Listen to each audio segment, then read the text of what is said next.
Hello everyone, welcome back to knowledge A to Z. Knowledge A to জেডে তোমাদের সবাইকে স্বাগত জানাই।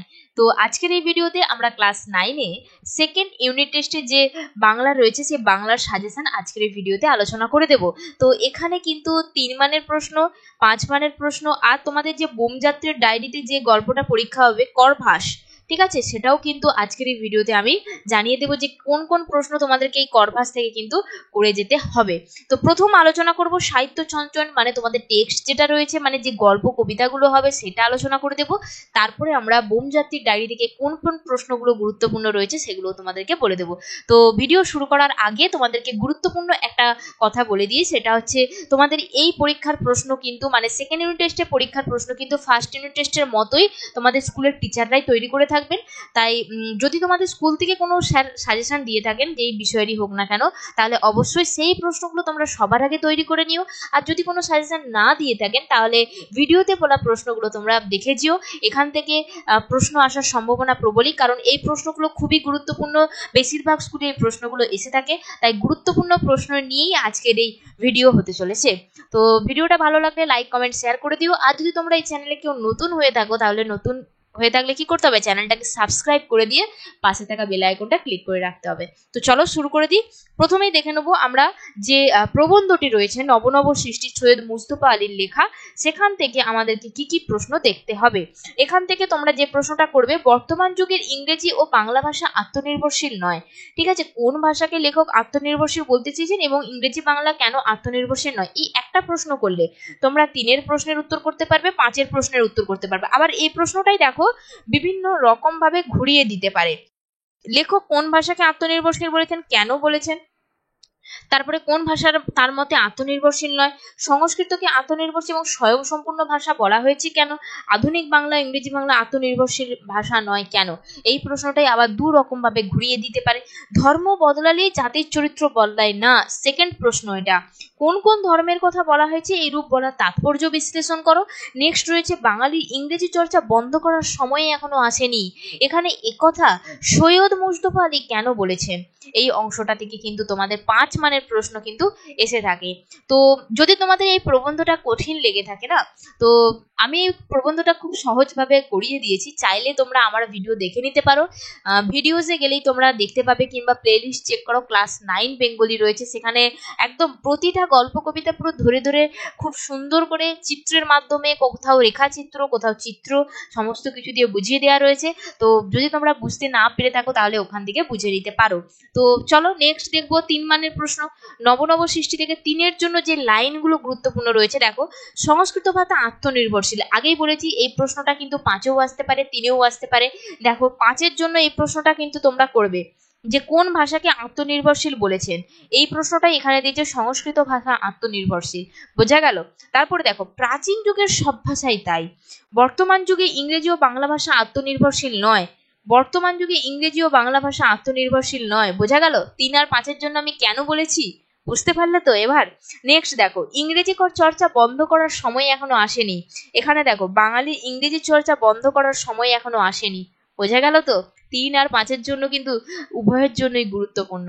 নেক্সট প্রশ্ন যেটা রয়েছে, নতুন আমদানিও এখন বন্ধ করা যাবে না, এখানে কিসের আমদানির কথা বলা হয়েছে বা তাৎপর্য বিশ্লেষণ করো। বোঝা গেল? চলো নেক্সট যাব।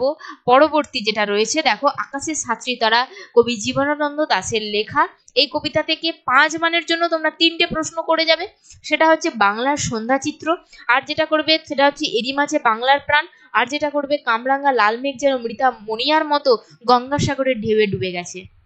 উদ্ধৃতাংশের মাধ্যমে কবি কি বোঝাতে চেয়েছেন লেখো। আবার এই বাংলার সন্ধ্যা চিত্র, এটা কিন্তু দুরকম ভাবে ঘুরিয়ে দিতে পারে, বাংলার নীল সন্ধ্যা কেশবতী কন্যা যেন এসেছে আকাশে, আবার পৃথিবী কোনো পথ এ কন্যাকে দেখেনি কো। ঠিক আছে, এইভাবেও কিন্তু ঘুরিয়ে দিয়ে দিতে পারে। তো চলো নেক্সট, এখান থেকে বাকি যে প্রশ্নগুলো, আমি পাই টের, আমি এই ঘাসেই বসে থাকি, জানি না এত স্নিগ্ধ গন্ধ ঝরে রূপসী চুলের বিন্যাসে। এই অংশ থেকে কিন্তু 3-এর প্রশ্ন আকাশের সাত্রী ধারা থেকে দিয়ে থাকে।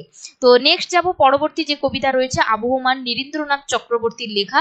তো এখান থেকে দেখো 3 এবং 5-এর জন্য যে প্রশ্নগুলো করতে হবে, কবিতার মূল বিষয়বস্তু খুব ভালো করে করবে, আর নামকরণের সার্থকতা ভালো করে করবে। এখান থেকে মোস্ট ইম্পর্টেন্ট কবিতার বিষয়বস্তু রয়েছে। তারপরে ধরো দিতে পারে ফুরোয় না সেই একগুঁয়েটার দুরন্ত পিপাসা, একগুঁয়ে 2 এ কে তার কোন পিপাসাকে কেন দুরন্ত বলা হয়েছে, এটা 5 এর জন্য দিতে পারে। নেক্সট এটা আবার 3-এও দিয়ে দিতে পারে। এখান থেকে যে প্রশ্নগুলো আমি বলছি এই প্রশ্নগুলো সমস্ত প্রশ্নই 3 এবং 5 এর জন্য তোমরা তৈরি করবে, 3 এবং 5 এর জন্য তোমরা তৈরি করবে। বোঝা গেল? বোঝা গেল? ক্লিয়ার কিনা? নোটে গাছটা বুড়িয়ে ওঠে কিন্তু মুড়োয় না। এখানে নোটে গাছের প্রসঙ্গ কেন এসেছে, তার বুড়িয়ে ওঠা কিন্তু মুড়িয়ে যাওয়া না যাওয়ার কারণটি বিশদে ব্যাখ্যা করো। তারপরে রয়েছে নেভে না তার যন্ত্রণা, দুঃখ হয় না যে বাসি। এখানে কার লেখা, কোন কবিতাদের এটি অংশ, তার দুঃখ বাসি হয় না কেন, কিংবা এটা শুধু দিয়ে দিতে পারে যে নেভে না তার যন্ত্রণা, কার কোন যন্ত্রণা কেন নেভে না, 3 মানের জন্য দিয়ে দিতে পারে। তারপরে দেখো ফুরোয় না সে এক বইটার দুরন্ত পিপাসা, ও এই লাইনটা আবার এখানেও রয়েছে। ঠিক আছে, চলো। কে এইখানে হারিয়ে গিয়েও আবার ফিরে আসে, এখনো সেই ফুল তুলছে। এখানে এখনো এই শব্দ প্রয়োগের কারণ কি? বোঝা গেল? ফুরোয় না তার যাওয়া, ফুরোয় না তার আশা, এই অংশ থেকে কিন্তু প্রশ্ন দিয়ে দিতে পারে। তাই আবহমান থেকে তোমরা এই অংশগুলো তোমরা খুব ভালো করে তৈরি করে নিও। নেক্সট চলো, নেক্সট যেটা রয়েছে স্বামী বিবেকানন্দের চিঠি। তো চিঠি থেকে দেখো যেটা করবে, এখানেও সেম, এখান থেকেও 3 এবং 5 এর জন্য প্রশ্ন করতে হবে। 3 এবং 5 এর দুটো প্রশ্নই এখানে দেওয়া রয়েছে, আমি বলে দিচ্ছি। সেটা হচ্ছে চিঠি রচনা অবলম্বনে স্বামী বিবেকানন্দের স্বদেশ ভাবনা, স্বদেশ ভাবনার পরিচয়, এটা 5 এ দিতে পারে। তারপরে রয়েছে কিছু বিঘ্ন আছে বহু, বিঘ্নগুলো কি কি ছিল শুধুমাত্র 3 এ দিয়ে দিতে পারে। আবার বিঘ্ন থাকা সত্ত্বেও মিস নোবেলকে স্বামীজির সাহায্য কিভাবে, বা আচ্ছা মিস নোবেল স্বামীজির সাহায্য কিভাবে পাবেন তা লেখো, এটা গোটাটা মিলিয়ে 5 দিতে পারে। বোঝা গেল? কিন্তু তোমাকে একটু সাবধান হওয়া দরকার, কে কাকে কি বলে সাবধান করেছেন, 3-এও দিতে পারে, 5-এও দিতে পারে। তুমি নিজেকে অর্ধ উলঙ্গ অসংখ্য নরনারী পরিবেষ্টিত দেখতে পাবে। তারপরে যেটা করবে, তুমি ঠিক সেই রূপ নারী যাকে আজ প্রয়োজন। কর্মে ঝাঁপ দেবার পূর্বে বিশেষভাবে চিন্তা করো, মরদ কি বাদ হাতিকা দাঁত, একজন প্রকৃত সিংহীর প্রয়োজন, তার সঙ্গে বনিয়ে চলা অসম্ভব, এই আমার প্রতিজ্ঞা। তাহলে এই প্রশ্নগুলো কিন্তু তোমাদের 3 অথবা 5, এই প্রশ্নগুলো কিন্তু তোমাদের 3 অথবা 5 উভয়েই আসতে পারে। বোঝা গেল? এই লাইনগুলো খুব গুরুত্বপূর্ণ লাইন, খুব গুরুত্বপূর্ণ লাইন। এই লাইনগুলো দেখে তোমরা খুব ভালো করে তৈরি করে নিও। নেক্সট যাব পরবর্তী যেটা রয়েছে, পরবর্তী রয়েছে রাধারানী। রাধারানী থেকে যেগুলো করবে সেটা দেখো, প্রথম রাধারানীর চরিত্র 5 মানের জন্য খুব ভালো করে রেডি করে নাও। তারপরে দেখো তাহারা দরিদ্র কিন্তু লোভী নয়, তাহারা বলতে কাদের কথা বলা হয়েছে, এখানে কোন প্রসঙ্গে এই উক্তিটি করা হয়েছে, তাহারা দরিদ্র অথচ লোভী নয় কেন, 3-এ দিতে পারে অথবা 5-এ দিতে পারে, 3-এ দিতে পারে অথবা 5-এ দিতে পারে।